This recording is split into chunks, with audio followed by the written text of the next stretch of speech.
రేపు తెలంగాణలో తొలి విడత పంచాయతీ ఎన్నికల పోలింగ్ జరగనుంది. రేపు ఉదయం 7 గంటలకు పోలింగ్ ప్రారంభం కానుంది. మధ్యాహ్నం 2 గంటల నుంచి కౌంటింగ్ జరగగా సాయంత్రం ఫలితాలు వెలువడనున్నాయి. మొత్తం 4,236 గ్రామ పంచాయతీలకు గాను 5 స్థానాల్లో నామినేషన్లు దాఖలు కాలేదు. ఇక 395 చోట్ల సర్పంచులు ఏకగ్రీవమయ్యారు. మిగిలిన 3,836 సర్పంచ్ స్థానాలకు ఎన్నికలు నిర్వహించనున్నారు. అలాగే 27,960 వార్డు స్థానాలకు ఎలక్షన్ ఉంటుంది.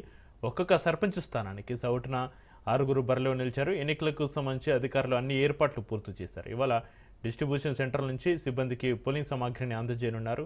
బ్యాలెట్ బాక్సులు, బ్యాలెట్ పత్రాలు, ఇతర ఎన్నికల సామాగ్రితోటి సిబ్బంది ఆయా పోలింగ్ కేంద్రాలకు సాయంత్రం వరకు తరలి వెళ్లనున్నారు. రేపు ఉదయం సిబ్బంది మాక్ పోలింగ్ నిర్వహించనున్నారు.